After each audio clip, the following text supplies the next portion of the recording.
Happy Thursday, everyone. We got some fun little intervals coming your way today, so let's get ourselves ready and have some fun today. But before we get to the intervals, we have dynamic triangle of 3 to 5 per side, windmill 3 to 5 a side, good morning plus sumo squat of 3 to 5, and a front scale raise of 3 per side. Again, nice little chance to work on waking up the lower body, get things kind of fired up a little bit, open up those hips and knees a bit as well, and just see where the day takes us. So 1 to 2 rounds there. Then we'll move down to the bottom piece, which is going to be a little leg kind of prep. We got 2 lunges, back or front, into 2 curtsy lunges for 3 sets of that. So lunge, lunge, curtsy, curtsy, 3 sets of that. From there, plank to down dog, 3 to 5 reps. Dumbbell standing march of 30 seconds. We're going to use that dumbbell standing march today in our work set and our intervals as our recovery tool. So it's a great opportunity to kind of warm that up and see where you want to go with that standing march. We're going to hit this for 1, 3 rounds or 1 or 2 rounds and then transition into what you're going to be planning on for your intervals. So if you're doing a treadmill, row, stationary bike, one of these 2 non-equipment gear options, then you're going to start practicing those, get yourself fired up, more movement specific, and get ready to go. So our intervals today, check out that workout description. I'll have a bunch of different options on there for you guys, depending on what you have access to at home. But in terms of some non-equipment options, we have 4 rounds. We have wall run or butt kick for 60 seconds, so a nice fast 60-second accumulation of time, into dumbbell standing march of 30 seconds of just recovery marching. And you're gonna try and go right back into that butt kick. So you're gonna ditch the dumbbells, right into that butt kick or wall run, and try and get us, again, trying to hit the same amount of steps or run steps in that 60 seconds each round so that we're trying to maintain a steady state pace in that 60 seconds. Now you hit that for 4 rounds, and or you'll come down here and you'll work on 4 rounds of 16 total count lunges into 8 squat thrusts, so the non-push-up burpee, and then you'll do 30 seconds of dumbbell standing march. So your interval will be this piece right here, the lunge squat thrust combo.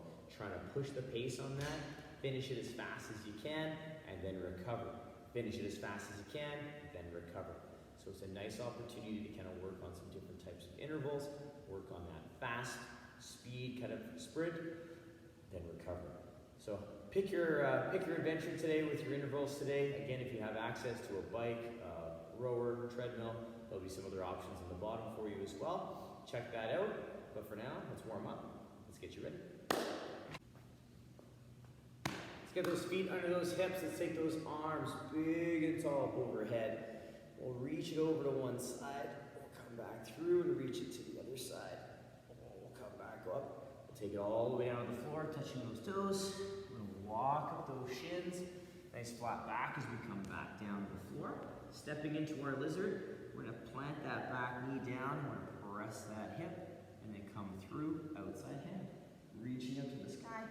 Planting the hand down, press the hip, come through, outside hand, come back down, press the hip, and we'll come through, outside hand. Planting that hand down, grip the floor, we'll straighten out the back leg, and we'll step it into our down dog.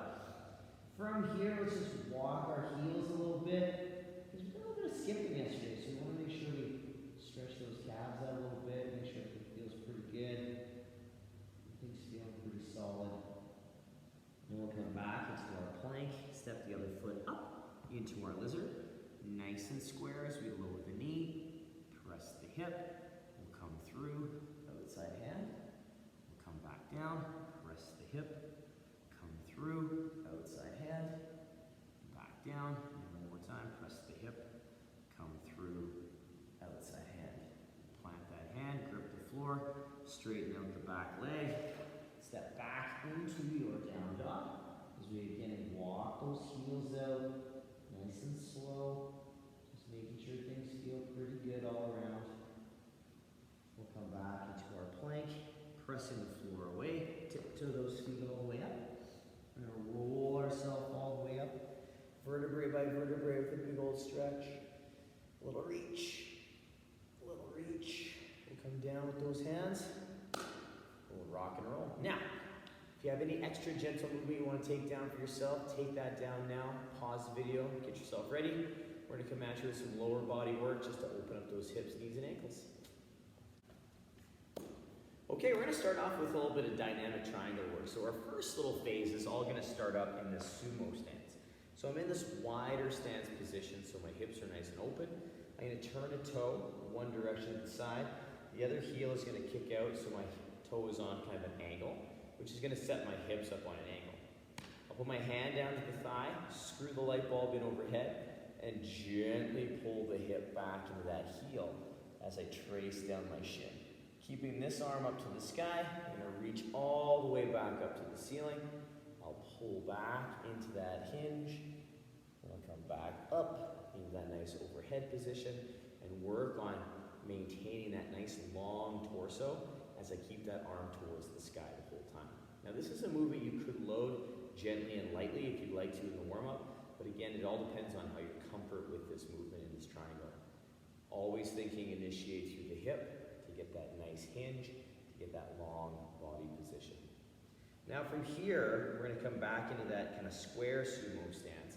We're going to take one hand to the ceiling, one hand presses down. We're going to pull back into our slight good morning and then rotate almost instantly into my windmill. So I get that nice kind of pull back with the hip. My knees are soft. I rotate through that midsection and I find that nice windmill as I focus again on keeping this arm set and reaching up to the sky. So we're not letting the shoulder kind of rotate on its own.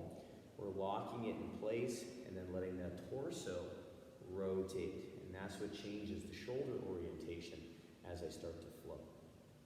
Now from here, once we're done our windmill, both sides, 3 to 5, or alternating back and forth for 6 to 10, we're going to get ourselves into a good morning plus sumo squat. So we'll bring ourselves back in. I can use that hand reference if I'd like, drawing the hips back into my hinge, keeping my knees slightly soft. My big toes are on the floor.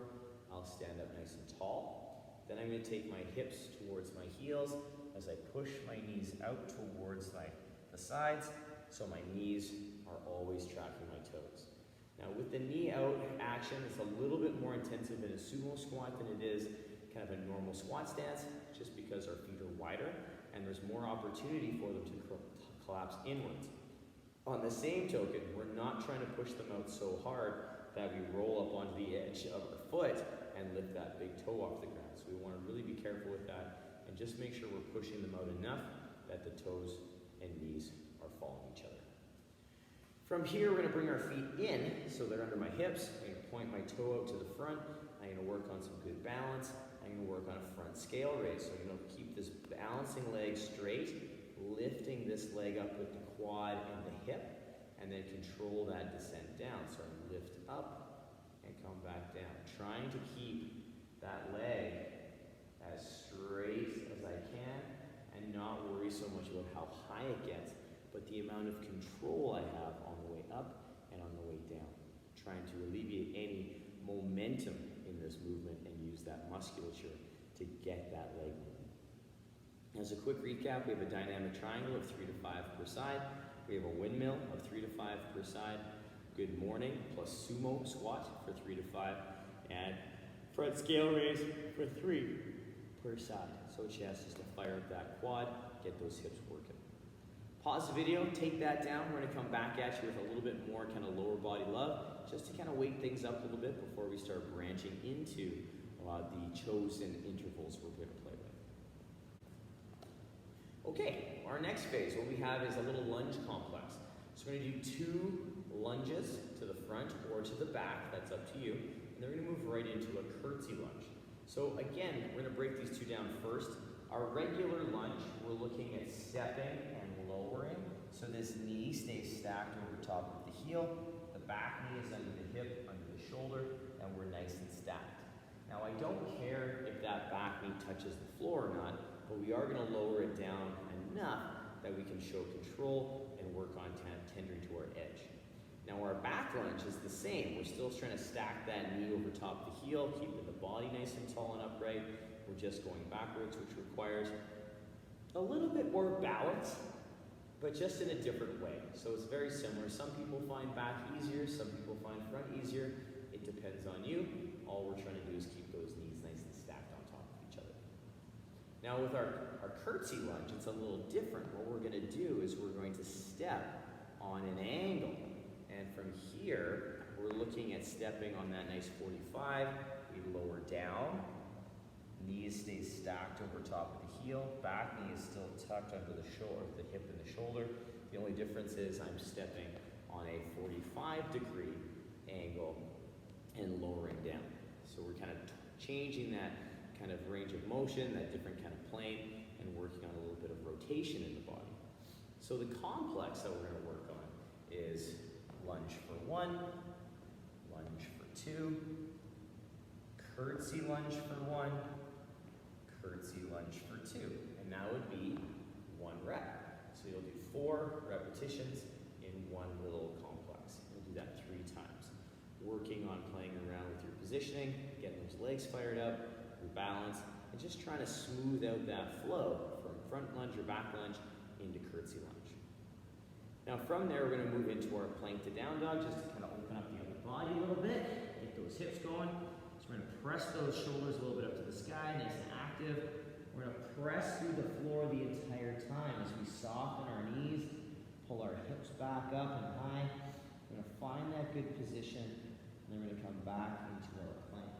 Now with this plank to down dog, if you'd like to add in a little bit of heel walking in between each rep, please be my guest. Or if you just want to work on flowing back and forth from that plank to down dog, working on opening up those shoulders a little bit, you're more than welcome to.